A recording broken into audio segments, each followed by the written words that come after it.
Lions. The rare failures of the king of the plains. On the African savanna, the lion is a symbol of power. But that power has never been the same as invincibility.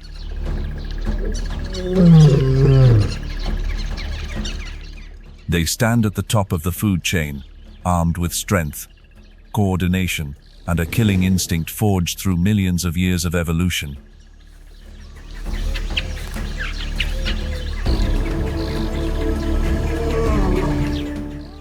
But in the wild, no throne is ever secured by invincibility.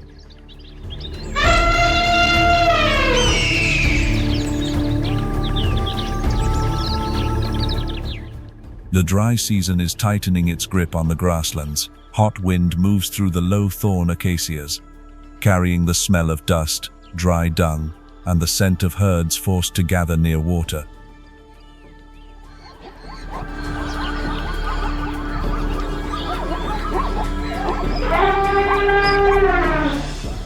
And it is at those bottlenecks that lions wait. Not with speed, not with endurance, but with patience. The whole pride presses itself low to the ground, dark golden coats blending into the withered grass.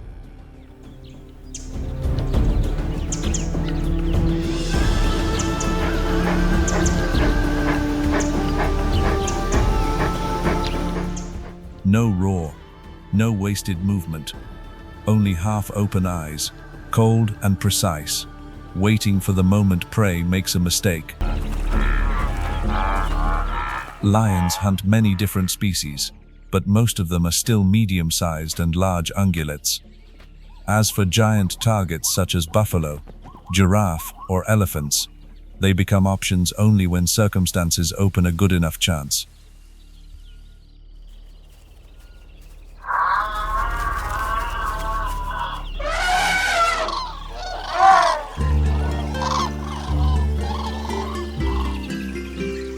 But the savanna does not hand out free meals, and there are days when even a carefully calculated hunt ends with the bitter taste of failure.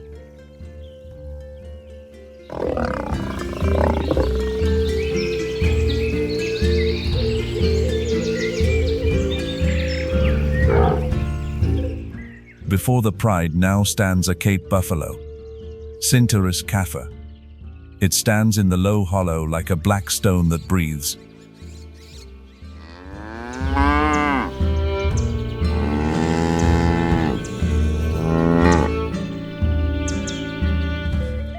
Thick shoulders, short neck, a heavy body, yet not slow at all. On its head, the horns meet in the middle to form a hard shield of bone before curving outward like two black hooks.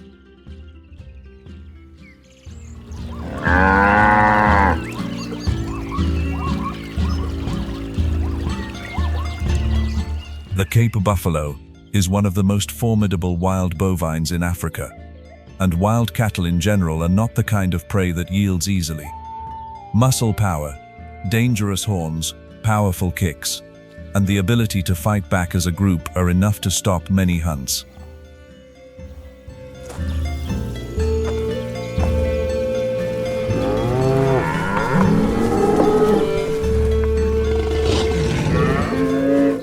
The buffalo is also famous for turning and counter-attacking, even killing lions when pushed too far.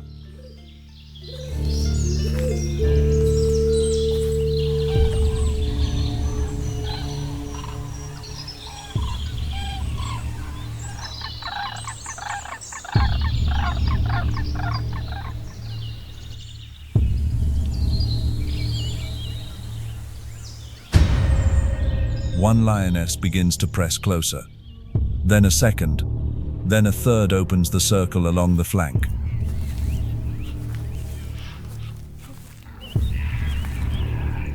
The distance slowly closes.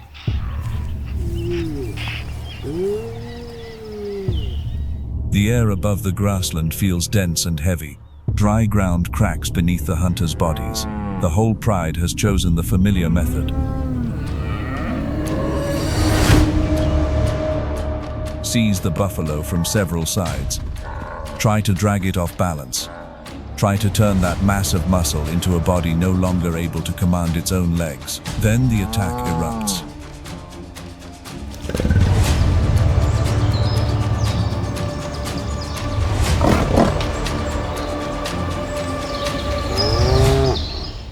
For a few brief seconds,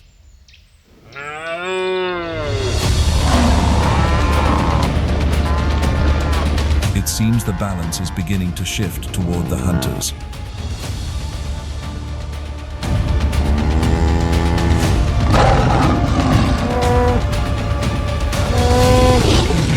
But with buffalo, true strength has never belonged to a single individual. It belongs to the herd. From the front, those massive black bodies suddenly turn back.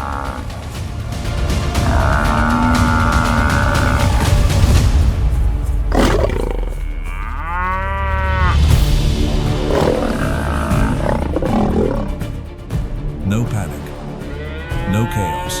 The entire herd changes direction at once, surging back like a living wall of horns, muscle, and the will to strike back.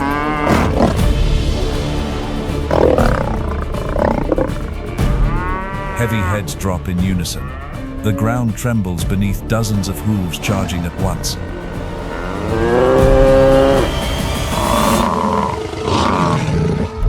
The lions freeze. They can bring down a buffalo that has been cut off, but facing an entire herd turning back to save one of its own is a completely different story. One well-placed charge, and even a full-grown lion can be crushed or flung aside right here on this grassland.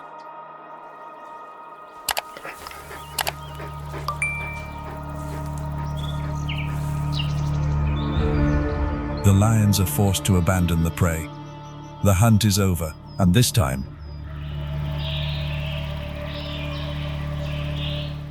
the winner is not the lion, but the buffalo is not the only target capable of rewriting the outcome.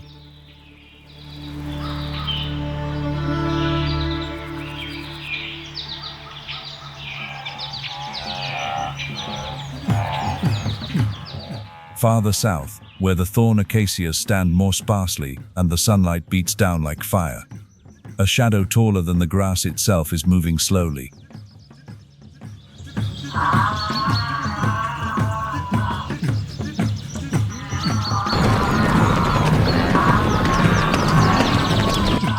A giraffe of the genus Giraffe.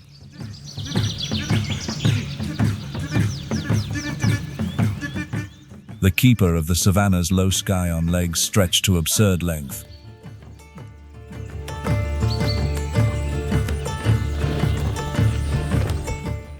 Adult males can exceed 5.5 meters in height and weigh close to 1.9 tons.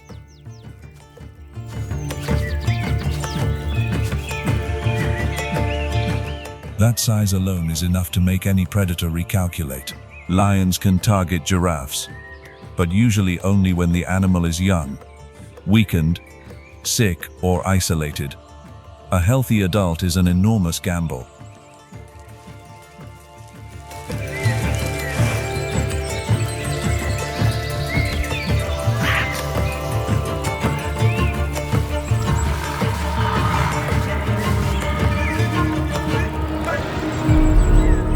Today, the pride still takes the risk. They begin to shadow the giraffe, silently increasing speed. Then, all at once, the whole pride erupts into a fierce chase.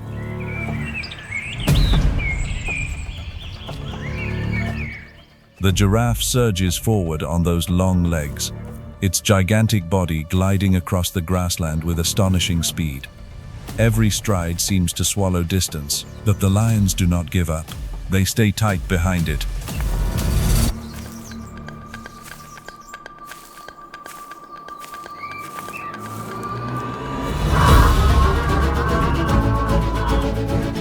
Trying to close the gap, searching for a chance to lateral onto the hind legs or seize the body of the prey.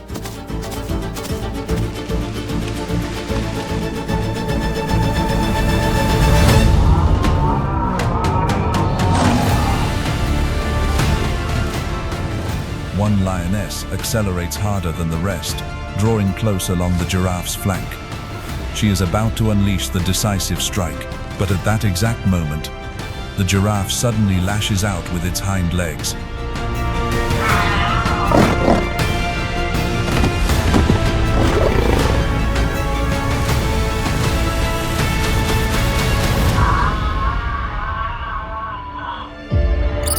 The kick comes down as fast as a colossal hammer blow. It lands squarely on the lioness, pressing in, sending her flying off to one side. The giraffe keeps running, never slowing.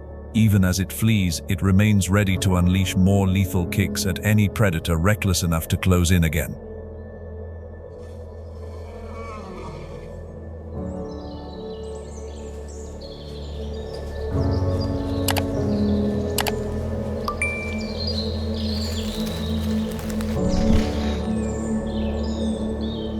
The other lions begin to hesitate. They know exactly how powerful those legs are. One kick to the head or chest can shatter bone, cause devastating injury, even take the life of the predator itself. In the end, the pride gives up.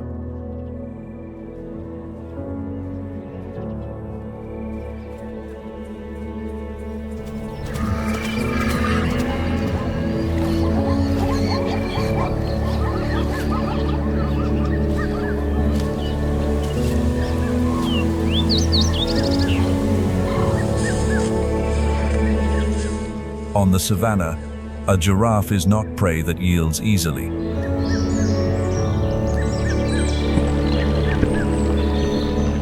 Its towering height, sharp eyesight, and kicks powerful enough to crush an enemy's skull make it an extremely dangerous opponent.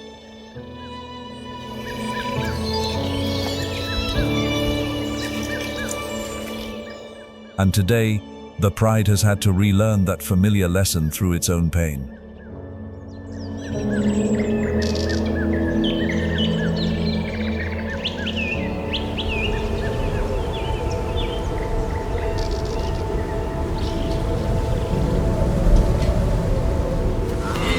At the edge of the Great Migration, where the ground trembles beneath thousands of hooves and red dust is torn apart in the hot wind,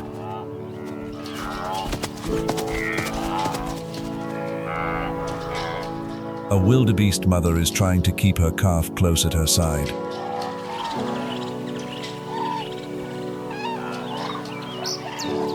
In that sea of chaotic movement, the calves are always the weakest link.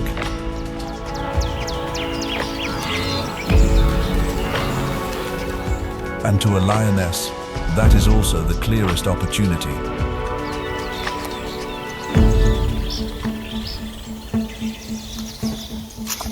Hidden in the low yellowed grass, a lioness presses herself flat against the ground.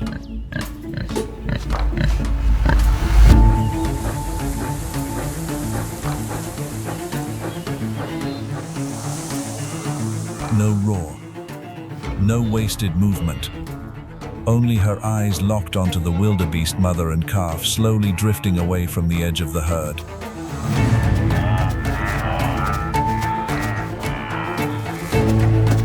She knows she does not need to bring down the mother. She only needs to panic the calf. She only needs to separate them for a few brief seconds, and the hunt can end very quickly.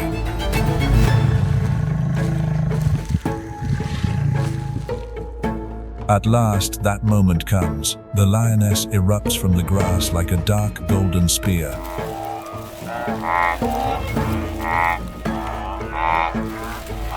She charges straight at the calf, her speed exploding over the short distance.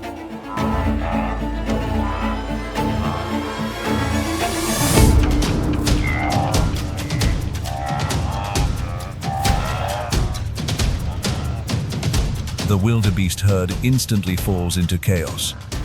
Dust billows upward.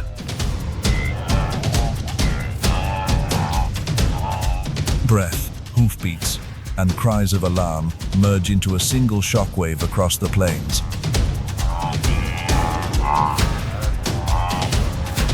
The calf falters for half a beat, and that is enough. The lioness is already close.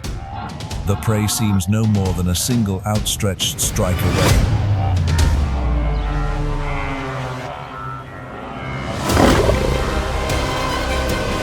But the wildebeest mother has turned back. She spins in the dust, lowers her head, and charges straight at the predator.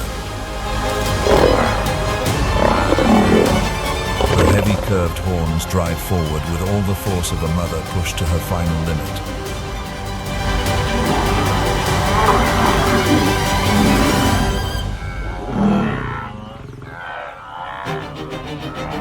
On the savanna, maternal instinct can sometimes turn a grazer into a desperate warrior.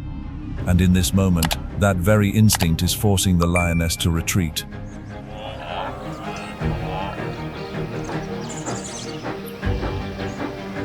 In the end, the lioness gives up. She stands still in the swirling dust, her eyes fixed on the mother and calf as they slowly back toward the herd.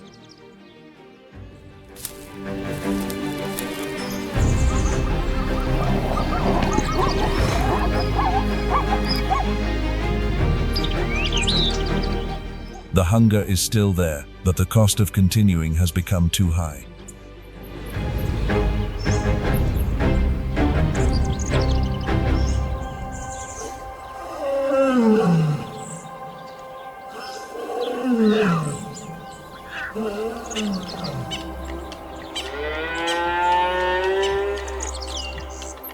On the African savanna, the lion is a terrifying predator. But even that predator sometimes has to accept retreat before the power of motherhood.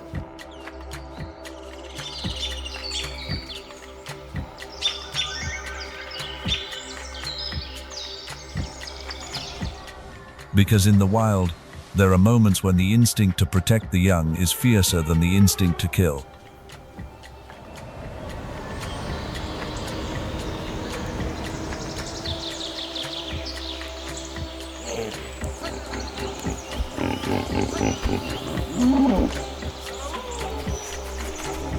Then the savanna opens onto another chapter, quieter, darker, more dangerous.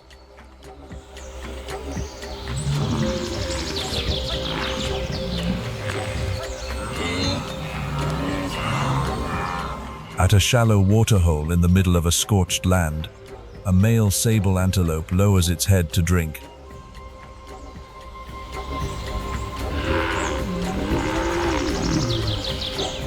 Its glossy black coat stands out beneath the sunlight, and its long backward curving horns rise like two black blades.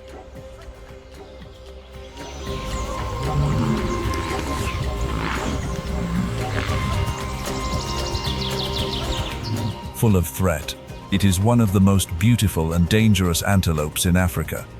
But for the lioness hidden in the grass nearby, that regal presence does not make her hesitate.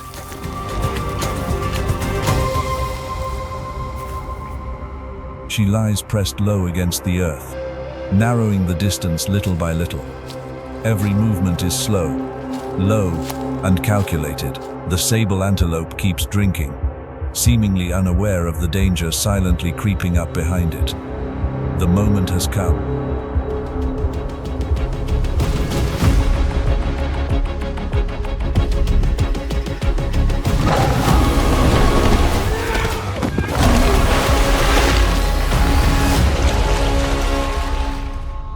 The lioness suddenly bursts up and drives straight at the male sable with a fierce pounce. But the sable does not panic and flee. It jerks its head up and wheels around with astonishing speed.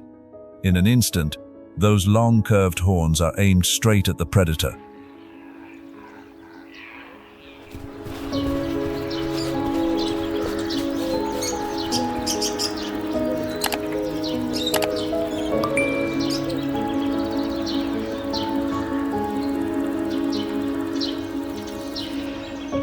The lioness stops short. She knows perfectly well that she no longer holds the advantage. One small mistake before those horns could turn the hunt into tragedy.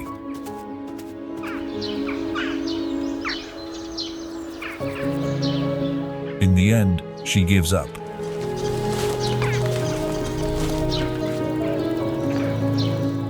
On the savanna, not every antelope survives by running alone.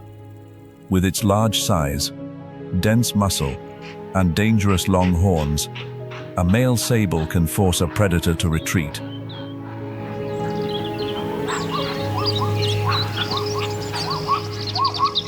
And in this confrontation, the lioness has failed at the very moment when victory seemed already within her claws.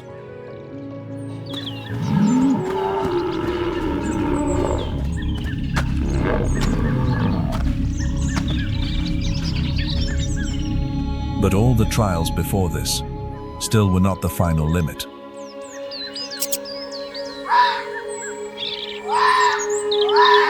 Because there is one creature that even a pride of lions should think about only when darkness, hunger, and desperation stand on the same side.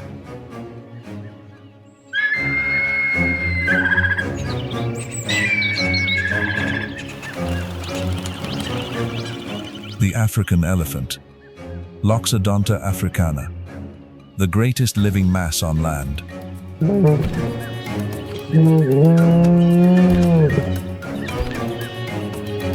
Adult bulls can weigh around 4,500 to 6,100 kilograms, even more, and stand over 3 meters at the shoulder.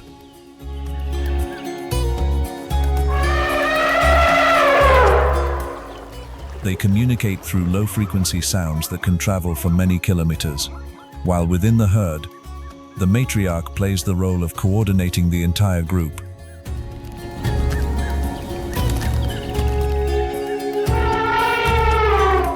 Lions can attack elephants, but mostly only when the target is a calf, a weak individual, or one in a disadvantageous position.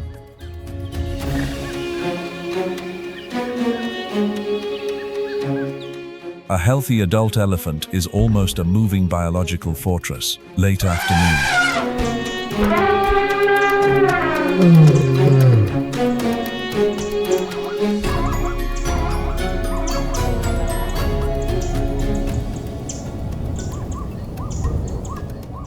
A patch of mud still damp from the last trace of seasonal water.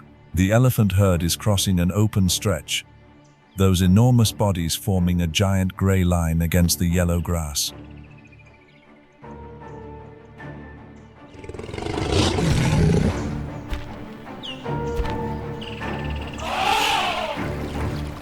On the outer edge are several full-grown females. In the middle are the calves.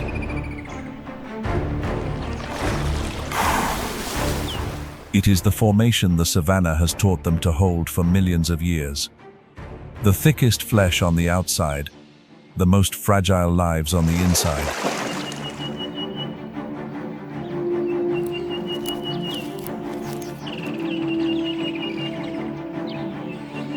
The lionesses follow from a distance. They are not truly hunting the whole herd.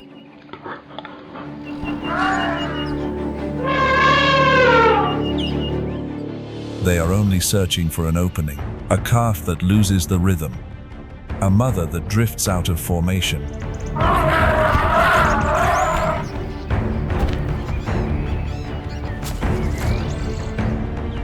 One lioness suddenly accelerates, trying to press into the outer flank.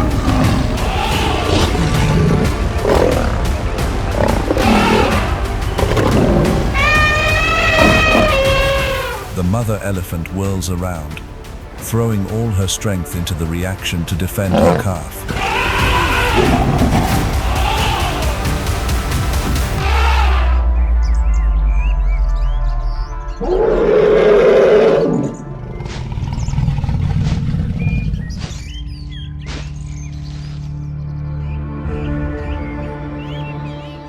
In the end, like every predator that understands the law of the grasslands, they retreat before the mistake becomes irreversible.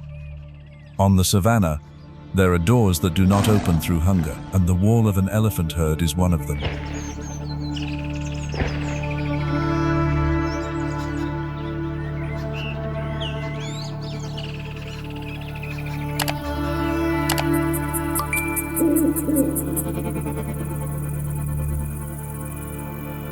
Night falls. The wind grows less hot. But the hunger does not. The pride lies beneath the low acacias, chests rising and falling after so many useless bursts of speed.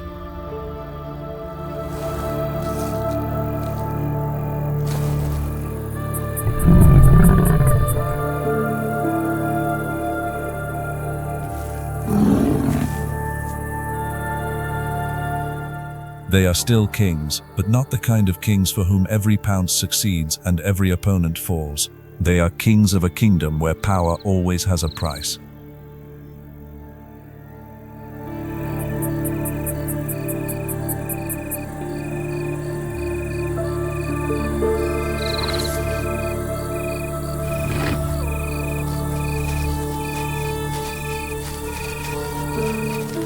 Where every hunt is an equation of survival, where failure does not strip away the crown, but reminds them that the crown was never truly secure.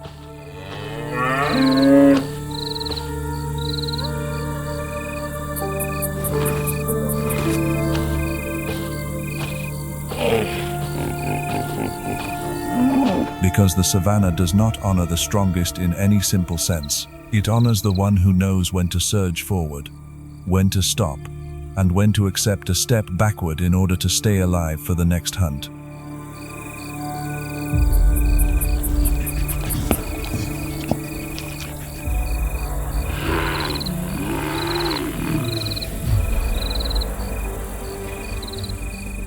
Lions have claws. They have teeth. They have allies.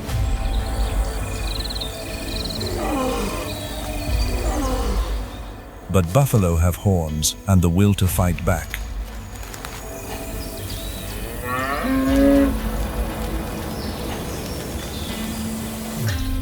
Giraffes have height, eyesight, and kicks powerful enough to crush ambition.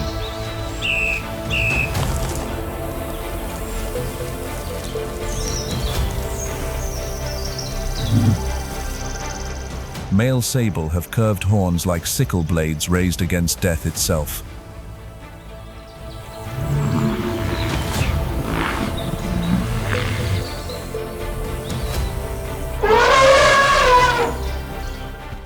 Elephants have memory, formation, and the strength of a wall that can grow angry. That is the true portrait of wild Africa.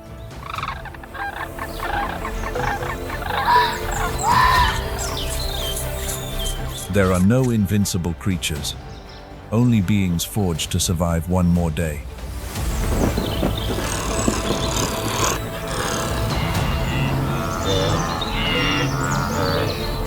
And perhaps that is exactly why every failed lion hunt is so memorable. It strips away the myth and reveals the truth, that nature grants no permanent throne to anyone.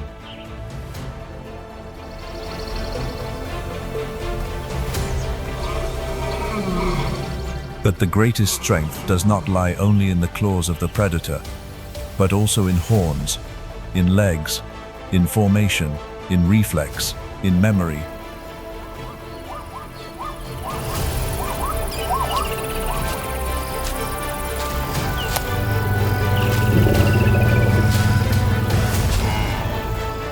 And in the refusal of the hunted to fall. On the Savanna, failure is not what makes the lion smaller.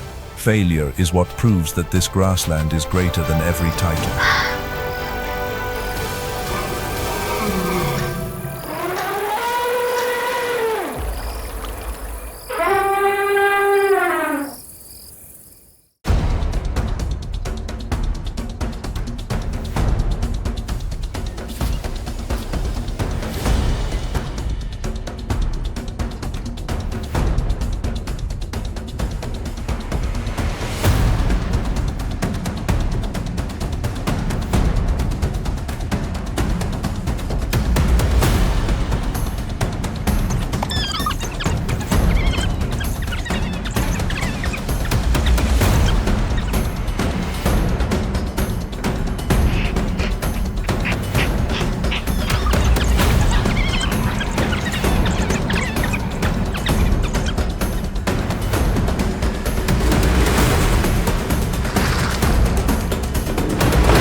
Wild Okavango. African wild dogs and the never-ending fight for survival.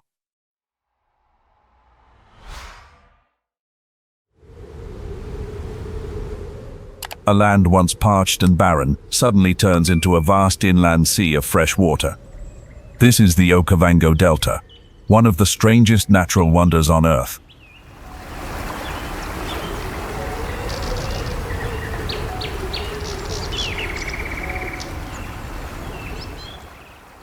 Unlike most rivers that flow into the sea, the Okavango River vanishes into the Kalahari Desert.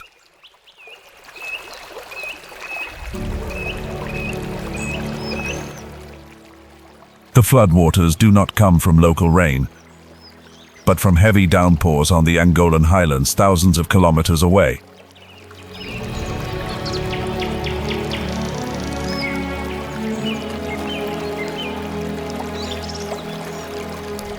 Rain falls there from November to April, and the water moves slowly across the flat landscape, reaching Botswana around late May, peaking in July and August, then gradually retreating from September onward.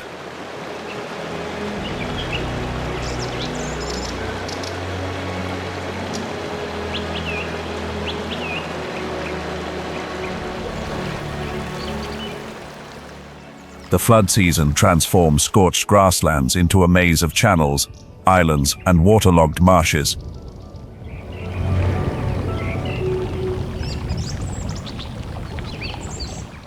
Fresh green grass rises, fish pour in, migratory birds arrive by the millions.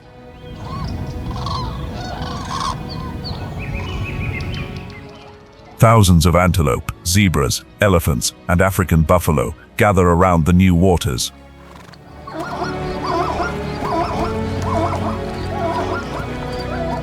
This is the moment when survival is easiest and also most dangerous.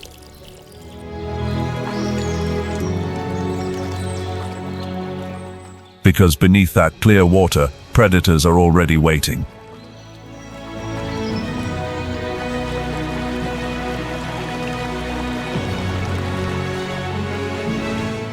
In that flooded world lives a species that survives not through brute strength, but through discipline and teamwork.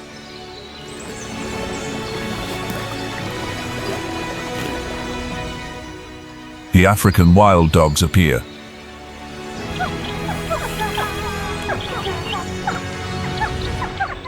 Their large round ears sweep the wind like antennas.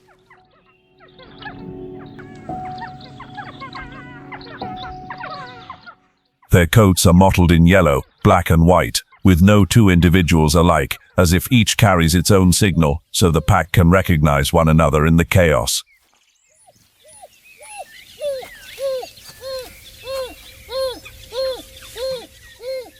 They move without noise, but with certainty. Not scattered, not aimless.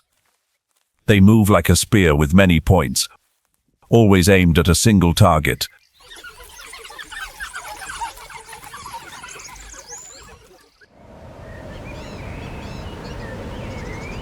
Prey. At first light, the pack begins to move.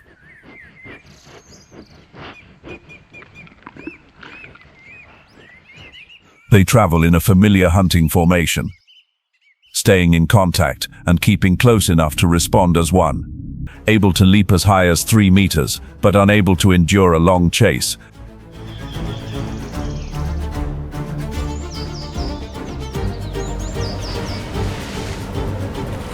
The hunt begins. The dogs split.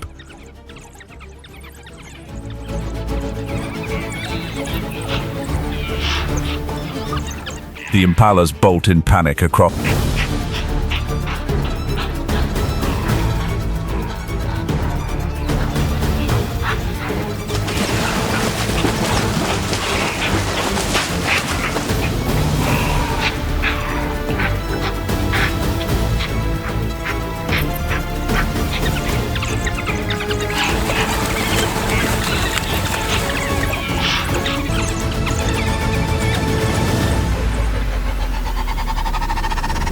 Footing, but it also forces the dogs through deep channels.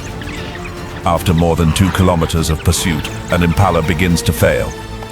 One dog lunges, bites into its hindquarters, and pulls it down. The rest of the pack rushes in and finishes the kill quickly, not cruelly, only efficiently. But what makes African wild dogs different is not in the takedown itself, it is in what happens afterward. They eat like a blast of hot wind, then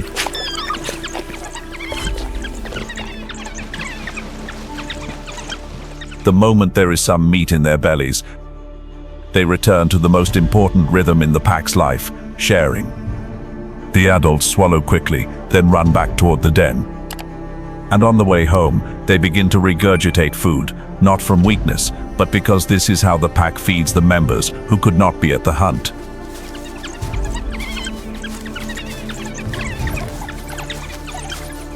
Far off, in a patch of taller grass, the pups are waiting. Small heads poke out from the brush, round eyes wide, mouths open like empty cups. When the adults return,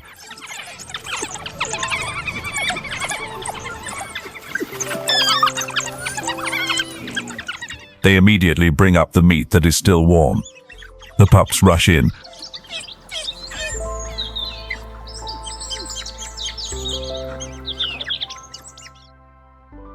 and gulp down every scrap of food, little in amount, but precious beyond measure.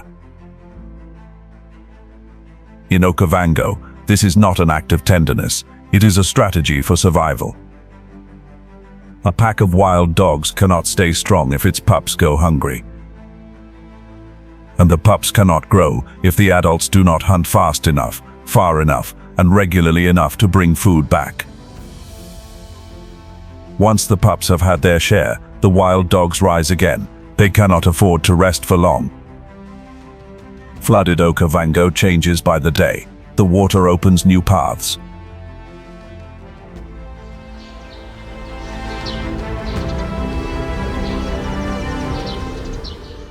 While closing the old ones, where prey appears today may be completely empty tomorrow. In that world, slow means hunger, and hunger means being overtaken by others.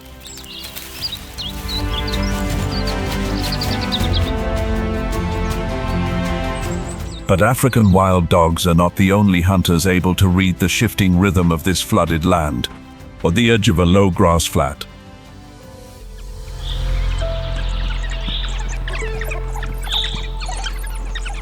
High-shouldered shadows have been there for some time. Spotted hyenas, familiar neighbors, but also direct rivals of the wild dogs in the struggle for meat and for hunting ground.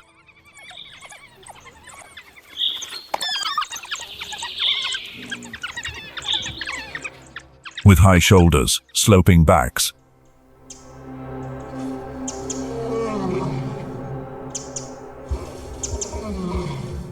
thick necks and jaws strong enough to crush even large bones, spotted hyenas are not beautiful in the way leopards or wild dogs are.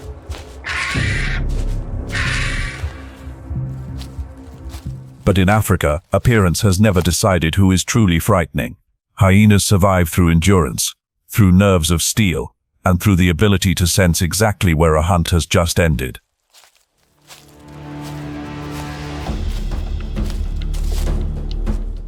They can hunt for themselves, they can steal kills, and they can force others to abandon their prize when the moment turns in their favor.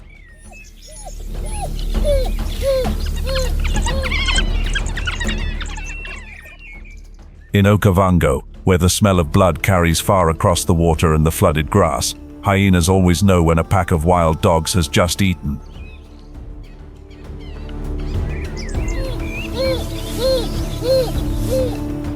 At first, they are only a few distant shapes, then another appears.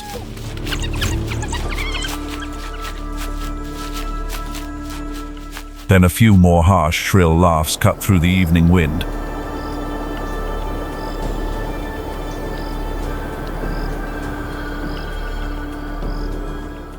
The wild dogs change rhythm at once.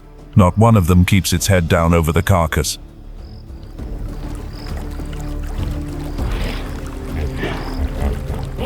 They look up almost together, ears raised, muzzles stained with blood, eyes fixed on the gray.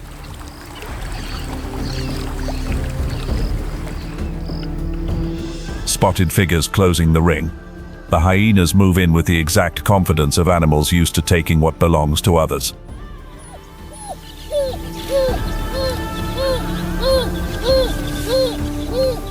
They know the wild dogs are fast, but they also know that if they press hard enough and long enough, many packs will be forced to give up the kill.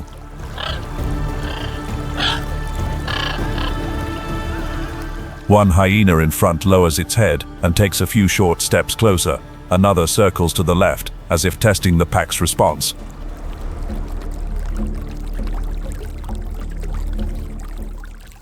But today, the wild dogs do not retreat, and then the moment comes.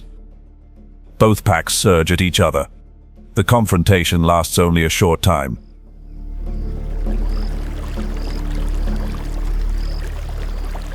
Once they realize that the wild dogs are not wavering, and that the pressure is closing too quickly,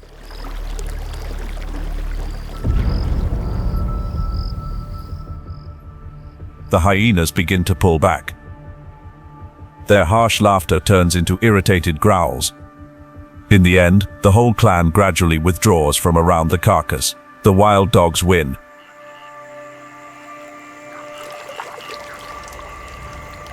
They do not chase too far. They only need enough to make it clear that this meal is still theirs.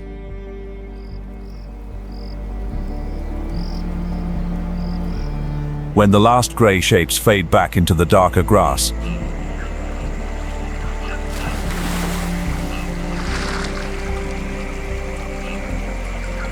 faster, but more firmly.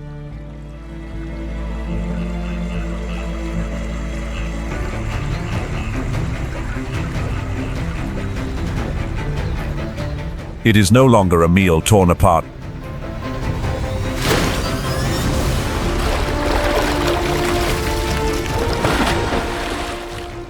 Piece by piece in fear. At least today, they have held their ground against one of the most familiar and stubborn rivals on the African plains.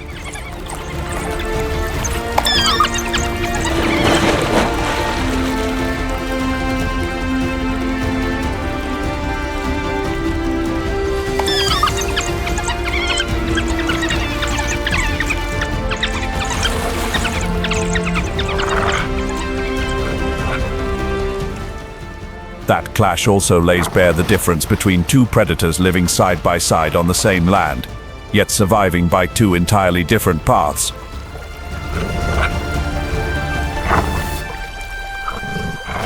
Spotted hyenas are stronger as individuals. They are heavier. Their jaws are more powerful. Their nerves are harder, and above all, they are masters at applying pressure until they take what others have killed.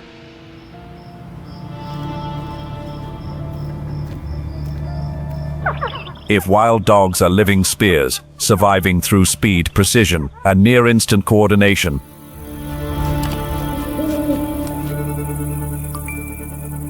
then hyenas are like heavy hammers, stubborn and relentless, winning through force, numbers, and the refusal to let opportunity go. African wild dogs hunt through the discipline of the pack. They need formation.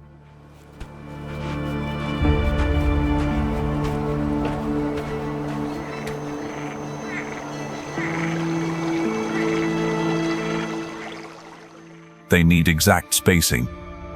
They need perfectly timed changes of direction to wear prey down until it collapses from exhaustion.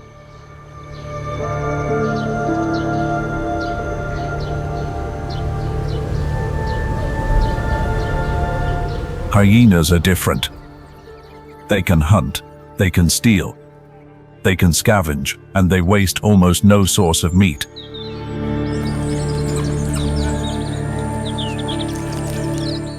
One side is speed and efficiency, the other is strength, toughness, and the ability to exploit every last chance. Okavango.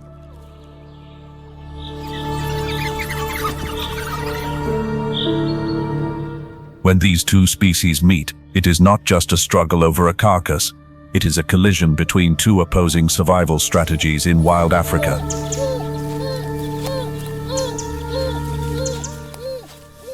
The next morning, when the light returns and a thin veil of mist still clings to the grass rising above the waterline, the wild dogs begin to move again.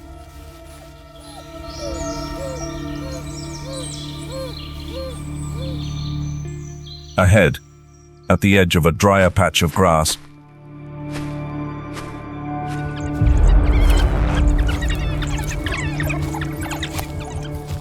A herd of impalas is feeding.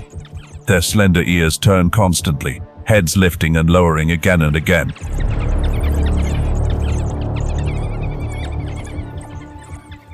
They are alert, but not enough to realize that the pack is closing in from several directions.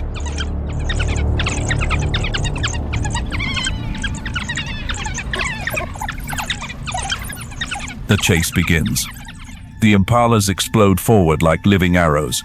The dogs split apart and stay close. One group drives straight from behind. Another swings wide to the flanks to cut off every turn. The flooded grassland trembles with pounding feet, splashing water and ragged breathing. The impalas twist again and again, then dash into the water. In Okavango, water is not only an obstacle, it is also the domain of another predator.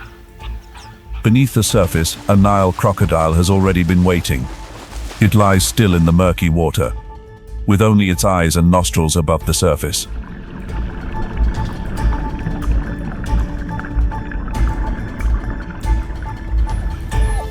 The moment an impala plunges in to cross, the water erupts.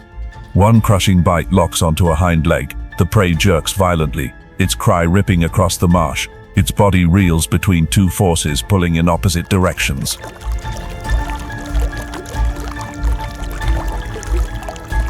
The wild dogs hesitate for only a single beat, because what stands before them now is no longer a lone impala. It is a prize being held by one of the most terrifying ambush hunters in Africa. If they charge in, they could die. If they pull back, they lose the kill. The lead dog does not stay with that hesitation for long. It rushes into the water,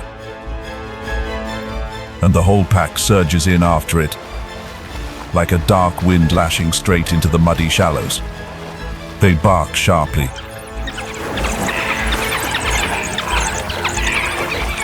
bite into the part of the impala still above the surface, and pull. The crocodile twists, trying to drag it under. The wild dogs pull back with numbers, with angles of attack, with a kind of cold-blooded daring. The water turns into a battlefield. In the end, the advantage shifts toward the wild dogs. The whole pack drags the impala up onto the flooded grass bank. The crocodile slides after them for a short distance, then stops because it cannot move far from the water. It lies there breathing, unblinking, as if memorizing the scent of the wild dogs that dared challenge it.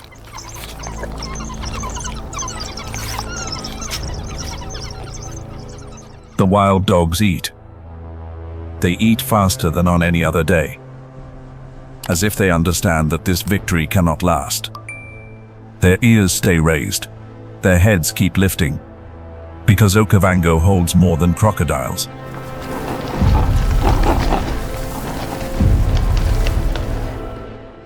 It holds hyenas, lions, hunters that can smell meat from far away. But today,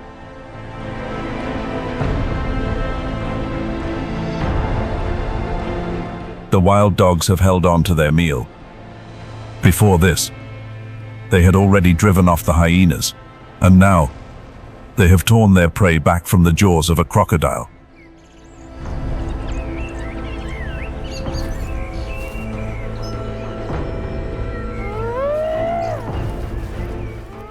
For one brief moment, between the sounds of chewing, breathing, and the sour smell of mud, one truth becomes clear.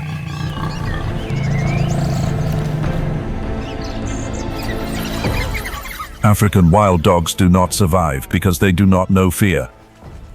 They survive because when forced to choose between retreat and standing firm together,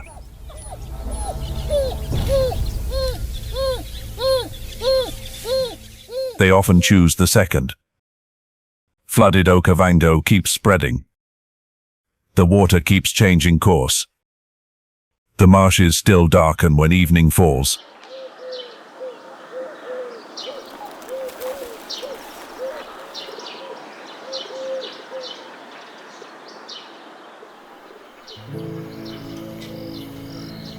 And stories like this continue to repeat. Only with different players. But through it all, the African wild dogs hold on to something rare on the plains.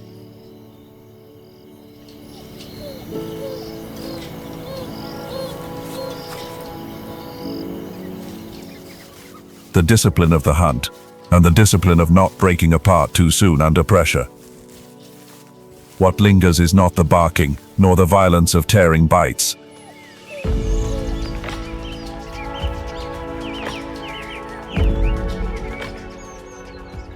It lies in the rhythm of the pack itself. A pack that knows how to hunt together, how to hold a kill together, how to confront danger together. And in Okavango,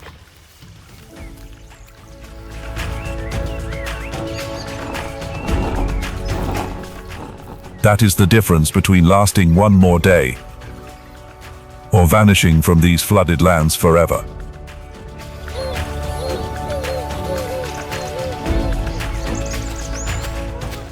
African wild dogs, known to science as Lycaon pictus, are currently listed by the IUCN as endangered.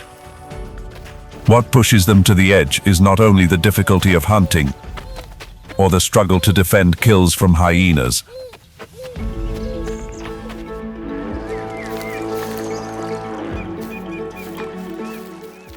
Lions and crocodiles. It is also habitat fragmentation, which leaves packs without the corridors they need to move. Conflict with people, when they are seen as a threat to livestock.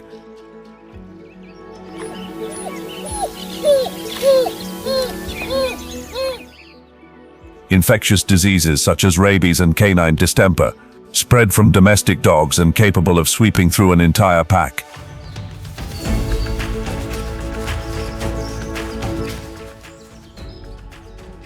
And roads, snares, and fences that accidentally turn a species built for wide open space into one driven into a corner.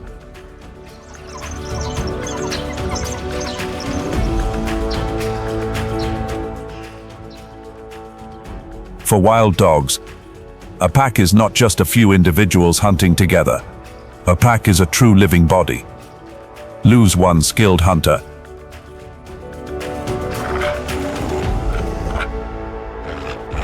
and the whole pack can weaken. Lose one good caregiver, and an entire litter can starve.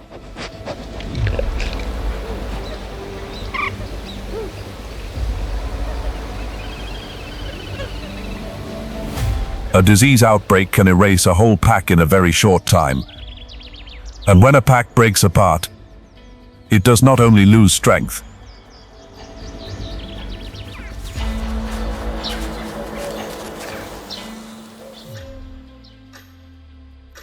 it loses the one thing that makes it different from every other predator, the discipline of the pack.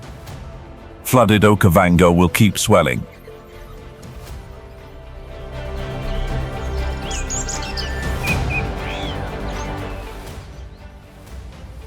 Keep retreating, keep redrawing the grass banks every year. But the real question is this.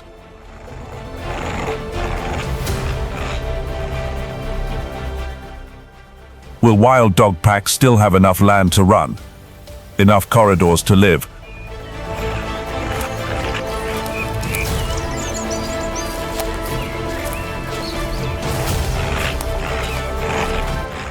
Enough safety not to be cut into isolated fragments, or not?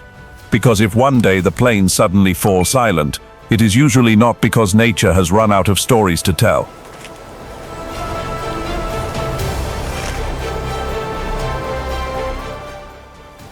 It is because Africa's most enduring predators no longer have anywhere left to run.